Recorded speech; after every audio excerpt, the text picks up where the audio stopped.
Many years ago on TSN, we did a feature about Roberto Luongo's secret passion, poetry.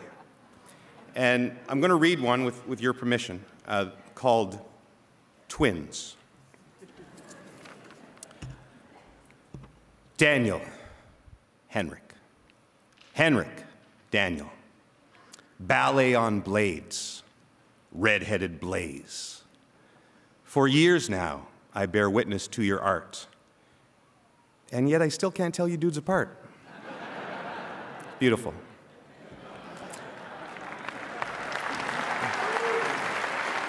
He's talented. He's talented. Before we get to their inductions, let's go back to the beginning of this legacy, this amazing story that unfolded at the 1999 NHL entry draft. A major player early in this draft will be Brian Burke, the general manager of the Vancouver Canucks. He's stolen the show before. He's talked long and hard in recent days about coveting the Sedin twins. No one's leaving with both the twins, just us. We're the only team that can leave with them both. Well, we've wired in a deal, actually, that will be announced in a short while. Vancouver trades Brian McCabe and its first-round pick in 2000 to Chicago in exchange for Chicago's first-round pick, that's 4th overall. Tampa Bay trades first-round pick in today's draft to Vancouver in exchange for 4th pick previously acquired from Chicago. The third trade, Vancouver trades to Atlanta the 1st pick overall in this year's draft in exchange for the 2nd pick overall. We're very proud to select Marshall Spink, Daniel, and Henrik Sedin. You know, we're best friends and we played on the same line for 6 or 7 years, so that's what we wanted. There was a lot of skepticism about this trade, and I think it's worked out pretty well for the Vancouver Canucks. And so it began on that fateful day when the insight and maneuvers of Brian Burke and the Vancouver Canucks orchestrated what would become one of the game's greatest shows on ice we've ever had the pleasure to witness, and may never again. It's impossible to describe the careers of the Sedin twins without mention of the harmony, the oneness of their play. But first, we will look at the singular and sublime individual part played by Daniel Sedin that made this symphony on ice destined for the Hockey Hall of Fame here tonight.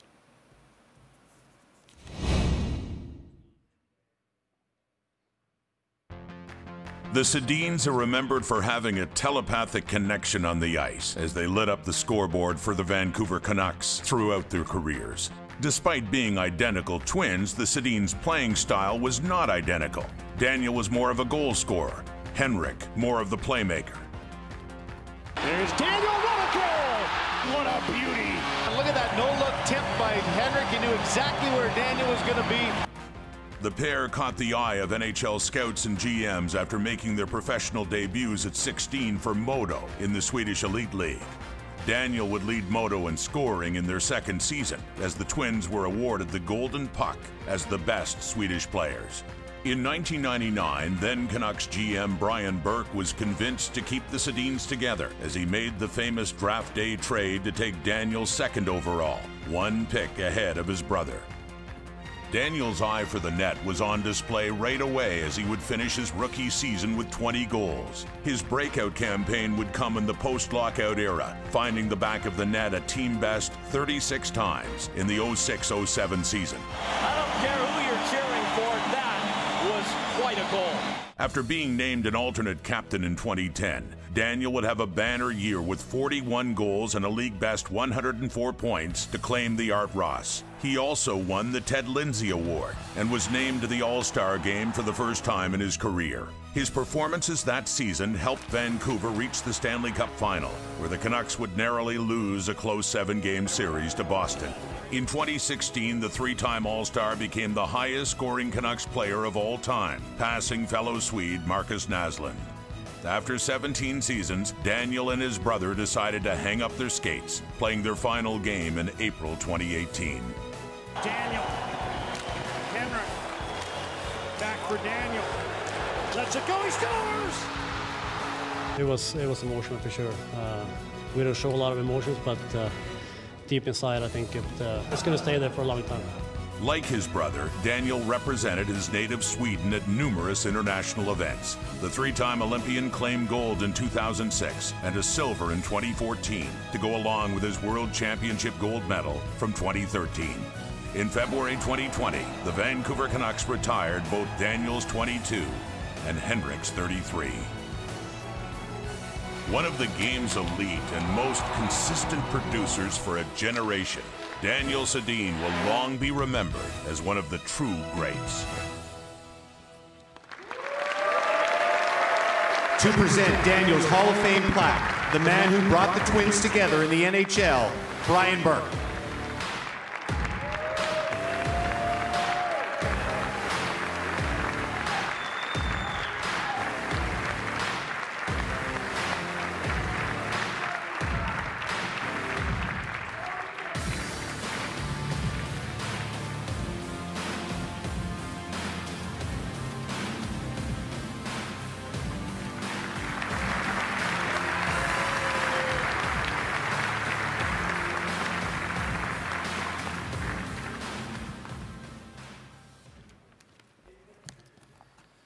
First off, I want to thank whoever picked me to speak before Henrik.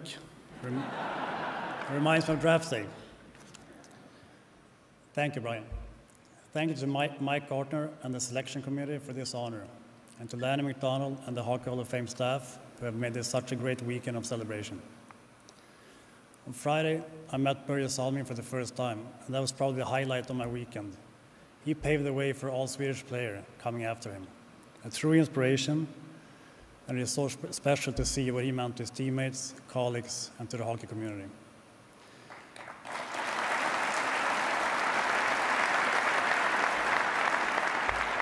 Seeing all of this over the last few days reminded me of what hockey has always meant to me.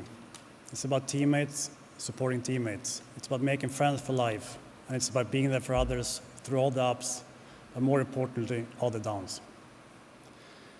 Growing up in Sweden, although everyone in our city was hockey mad, we didn't watch the NHL on TV other than seeing a few highlights. I never set a goal to play in the NHL. My hockey idols were guys playing for Modo and in the Swedish Hockey League. So it is beyond any of my expectations to be on the stage tonight, being honored along with Daniel, Herb, Lou, Rika, and Henrik.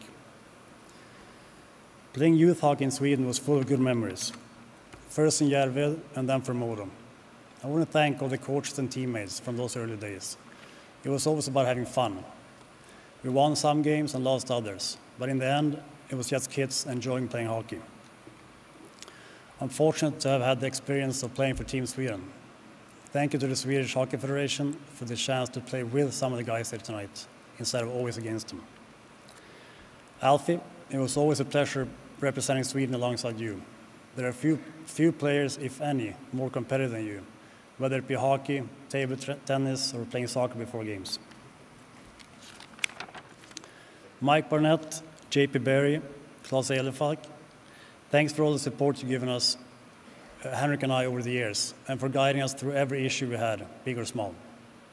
You might not represent us anymore, but we will always consider you very good friends. To the Aquilini family, Thomas Gredin, you saw something in us and convinced the Canucks it was worth drafting us both. Henrik and I never expected to play together in the NHL, but Brian Burke, you made that happen. Who knows how this story would have played out without your belief that things could be done on that day in Boston in 1999. To the Aquilini family, the Hockey Operations Department, and entire Canucks staff, I couldn't have asked for a more supportive group in all aspects of my hockey life. And to the people of British Columbia, the fans that cheered us on until our very last game, and the groups we worked with in the community, your support and generosity is unmatched. Mark Crawford, my first NHL head coach.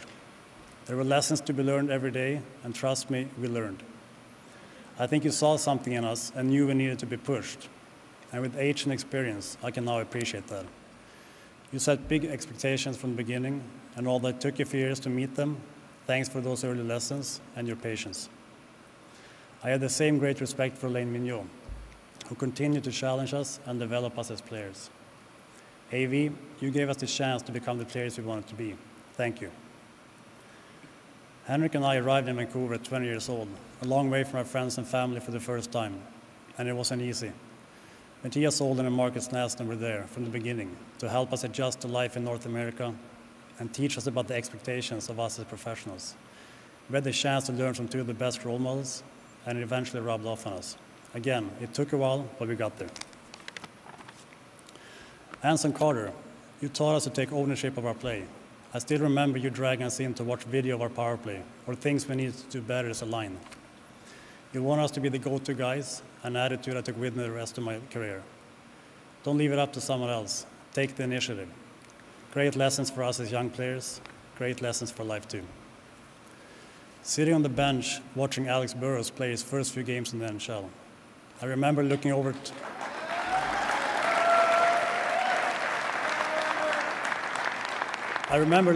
Henrik, and we both said the same thing. We want to play with this guy. So smart, so driven, never took a day off. Our best years as hockey players were spent with you as our line mates. Being inducted into the Hall of Fame is truly an honor, but doing it alongside Roberto makes it so much more special. You raised the standards on our team and made everyone believe that average was never an option. I'm proud to call you a friend.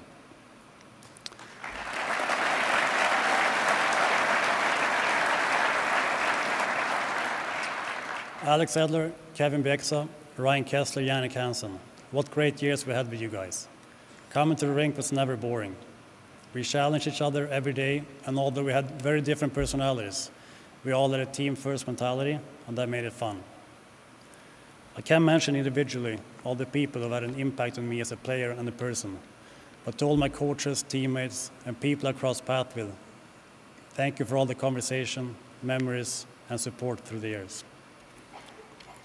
Peter and Stefan, two great influences in my life. You always allowed us to compete with you and your friends.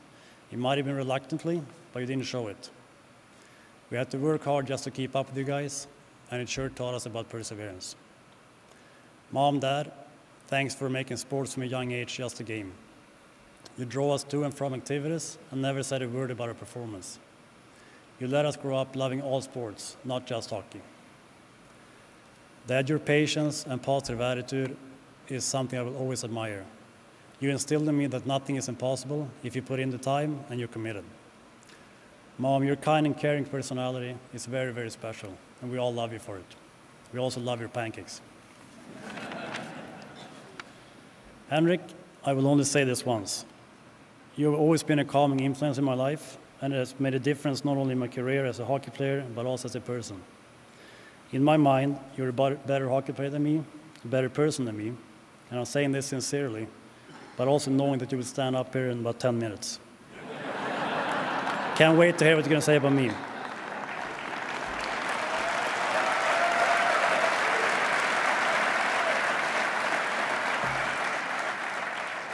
Marinette, for always keeping things together and for raising our family while juggling your studies and work. Thank you doesn't begin to express how grateful I am to have had you beside me all these years.